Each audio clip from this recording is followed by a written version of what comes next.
Meantime, dozens of wild and exotic animals getting a second chance at life. It's like you're on a safari, but you don't have to leave the country. In fact, you don't even have to leave Arizona.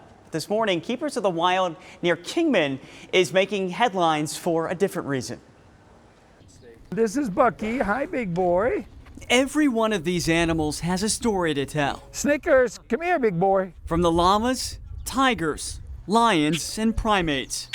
But these stories are far from fairy tales. They used to beat them on their feet so they would stand on a barrel and people could take pictures with them at best. Jonathan Kraft knows the feelings of pain, darkness, and rejection that some of these animals harbor deep inside.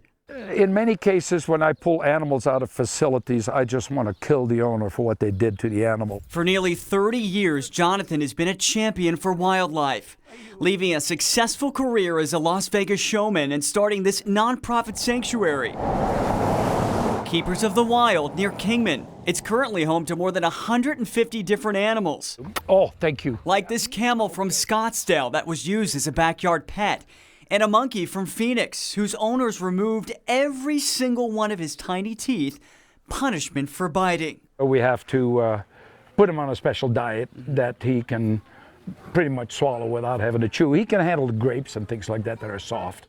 Over the years, Jonathan has helped rehabilitate hundreds of these wild and exotic animals. They come from all different corners of the globe, but some of them are actually retired showbiz animals like Mercury here, who's a Bengal tiger. He was working in Vegas for a number of years, and sadly, if he didn't come here, he'd either spend the rest of his life in a cage or could be euthanized early. And I still have all my fingers. There you go, yeah. But just days after we filmed this interview, yeah, you're a good boy, huh? an encounter with Bowie, a Bengal tiger, turned dangerous in a split second. You get really close to these animals. You're not scared at all? No. And I mean, if you're scared, then don't go in because they sense that. Jonathan and his staff were in the process of moving Bowie's gates so he could access his den and stay dry as heavy rain moved in. During the move, the group says Bowie pushed his gates open and attacked Jonathan. A job that no doubt is dangerous, but Jonathan sees it as a labor of love.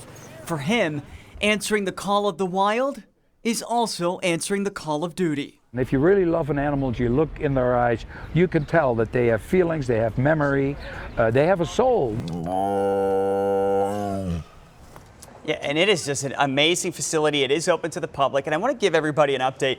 Jonathan suffered some broken bones during that attack. I did speak with his wife last week. She tells me that he's got a long road ahead of him, but he is doing well, and he continues to recover. The facility is licensed by the USDA. We did reach out to them for comments. Still waiting to hear back on that, but you, again, can check it out on your own, and we're hoping to sit down with Jonathan once he's feeling up to it to try to get an update on his condition and just how he's doing. He seemed very straightforward of understanding the risk, but also feeling like it was worth it for him in order to help those animals. Yeah, he was a former showman in Vegas and said, I'm leaving this all behind because I don't like what's happening here. He knew what was happening behind the scenes. And he turned his devotion to the animals. So great story. Thank you for your work, Jonathan.